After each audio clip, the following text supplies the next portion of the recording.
I'm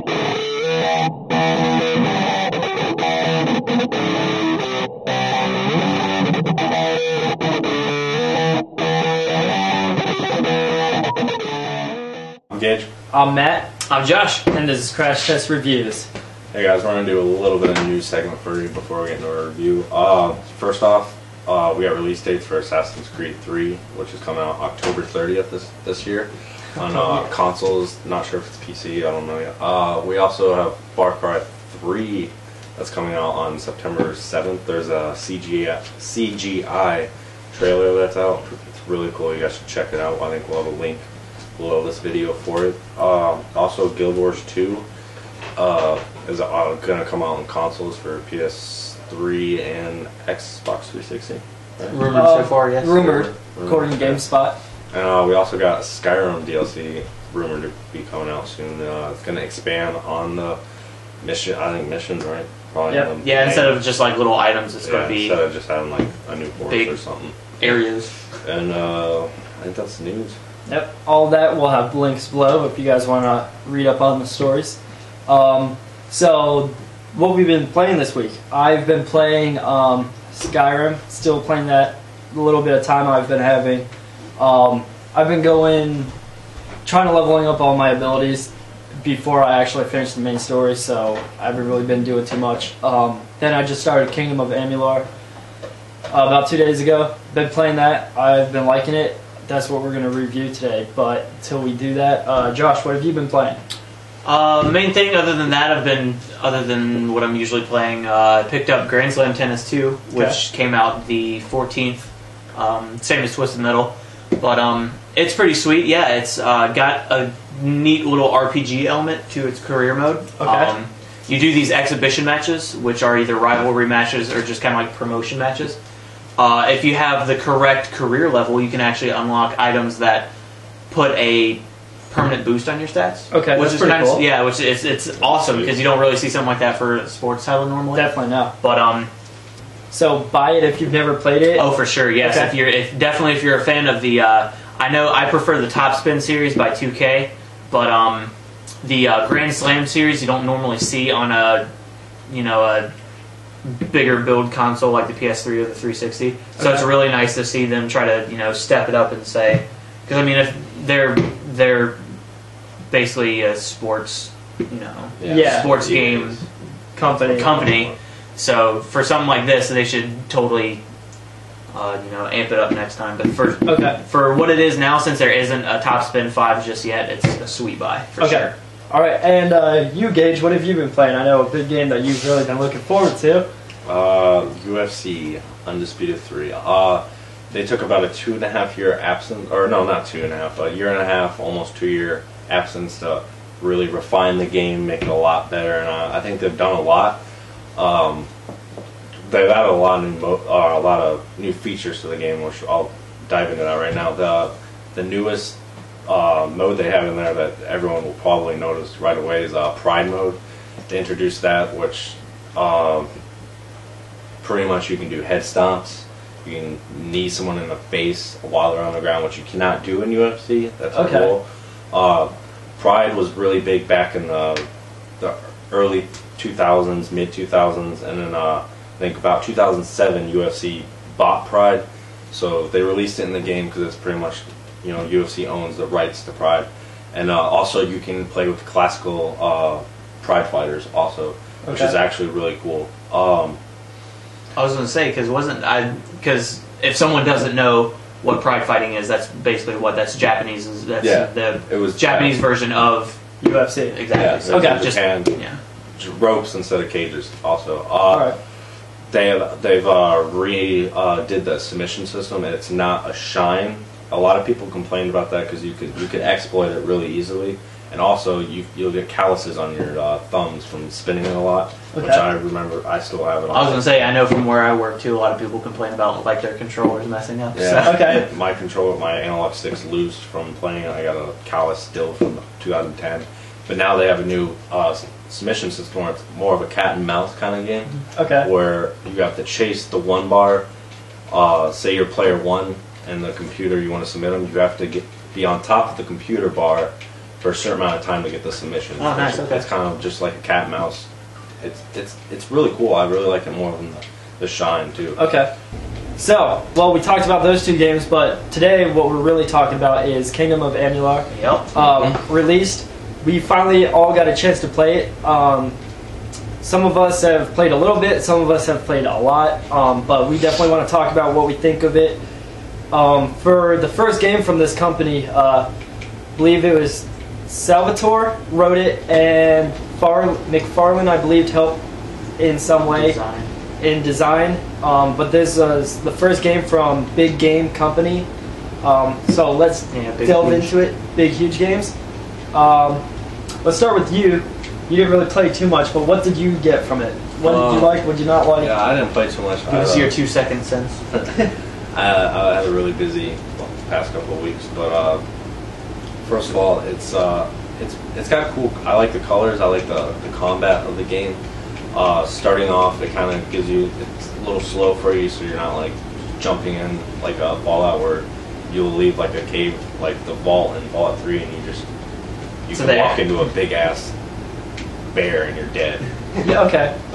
But yeah, it gives you like a little slow pace. When you enter the game, you're not in the heat of battle immediately. Yeah. It's like a little tutorial almost. Okay.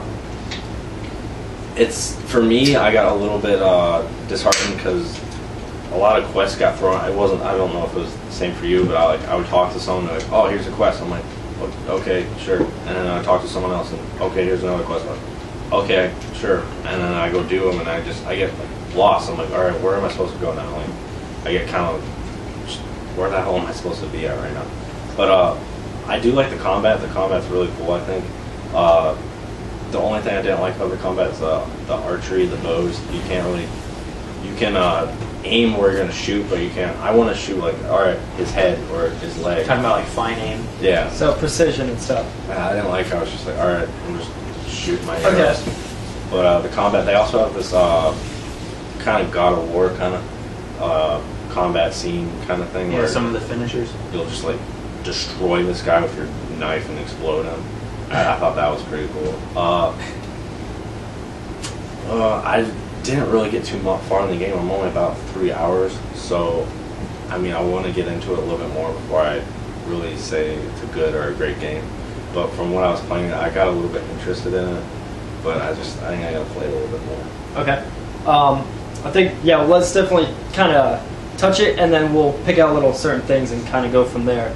So me personally, coming off of a background of some RPGs but not hardcore, I agree with Gage. I like the colors. I definitely like the animations. I think it's something that I don't understand why a lot of companies don't do with the games these days is they have a lot of animations where it's the same thing no matter what weapon you use. But I like the fact that there's different animations for each weapon. I also like the fact that you can preview what spells or abilities you're going to do before you actually go ahead and buy it. So I don't know if you're really that type of person who plays an RPG based on what everything looks like, then I guess you could pick things based on, if you think you feel like you look cool doing that ability. As far as the quests go, they do hit you with a lot of quests. I always felt myself kind of going into the menu, picking what quest I wanted to do, and then going to the map and seeing how far away it was, and kind of strategizing like, okay, I can go here, do this quest, then go to this other place that's kind of near it and do that quest, and then run back to the hub, and then turn in those quests, hopefully get something else that'll be near this previous quest I already had. As far as everything else goes, the mechanics aren't too bad. I like the fact that you don't need to carry arrows, they replenish automatically. And I also like the fact that it's not too hard to fight things. You kind of just have to run up, hit them, and just make sure you dodge or block out of the way, which we'll talk about later. And pretty much, overall as an RPG, it seems cool. I like the world. I like that it's vibrant and colorful in the little bit that I've played. And I do like the God of War mode. I like how it kind of breaks up the monotony of you going running around and killing things, and then if you want to, you can just feel like really powerful and just completely take like a boss down without really having to work too hard at it. I think it's also a really cool feature to build your experience and how much you get too. So what do you say? You played the most out of all of us. What do you think? Well, I love it for sure. I've spent I'm close to, I forget my hour count. I just know I keep coming back to this just because there's just so many things to do in it. Okay. I know we didn't really want to try and like compare different games to it, but like it's not on par to Skyrim per se, but there is a lot of stuff that you can do, you know, for this type of game. Yeah, it's like a toned down version of Skyrim. It's Exactly. almost like in between a Fable and a Skyrim. Exactly. Yeah. It's a more mature version of Fable, but a less realistic version of Skyrim. Yeah. Because, you know, say for the blacksmithing and stuff like that is in Skyrim, I love that feature in this game. So if your blacksmith skill is high enough, and if you see a really cool weapon in the store, buy it. Then whatever stats it has when you first initial purchase that weapon, that's not as high as it can go. Like you can break it down, get whatever the components are for it, use your components towards that, whatever gems and stuff that you have crafted, which is also really cool. Yeah. And you can just make it the best sword in the game. Because, you know, there's some RPGs that are out there where like, oh, well, if you find this epic item, that's the best sword in the game, blah, blah, blah, do mission, whatever. That's not really the case in this. You can still find some really cool, like, special items, but the best items in the game are the ones that you make. Oh, that's cool. I like that. Yeah, it's literally, that's how it is. You can take a cheesy, you know, crappy little, like, iron sword that you get in the beginning of the game. If you break it down, its blade component has its own stats. That's the stats that blade does. Okay. But that's not the amount of stats that it has permanently. Okay, so you're saying that when you break an item down, you definitely get the part. So, like, let's say, just for instance, you have a dagger. You break it down, you'll get the blade and you'll get the hilt, like the handle? Or what's up with that? Unfortunately, no. I found myself saving a lot in front of a forge. Just in the fact of, okay, well, if I spent my 100,000 gold on the sword, I better damn get the blade so I can make it better. Okay, yeah. But that's not the case, because sometimes you'll break an item down and you'll get completely random items. Like, of course, you will eventually get the blade you can get to make it better, but it won't be what you get when you obviously go and break it down, because you'll want the blade, but you'll end up getting the rivets for it, or you'll get the hilt, or you'll get some kind of you'll get like bindings and stuff like that, which is kind of annoying, especially, like I said, you're spending so much on the weapons that you want to break down. Okay. You want that blade so you can make it better, but you won't, chances are you won't get it the first try, because my blacksmithing it's max. Like, there's not a skill that you buy that says you will get this item for breaking this down. Okay. Which is kind of a bummer, but it doesn't tear anything away from the game at all. I love the game. I think it's fantastic. The art style, like you guys were saying, is awesome. It works really, really well with that type of game. Okay. I know there was a lot of people that didn't really like Fable just because that's the art style for it. Yeah. And it's just kind of, it's, preferences, no big deal, whatever. But this does it. I personally like Fable more, just because it's a gripping story. I like the people who work on the game.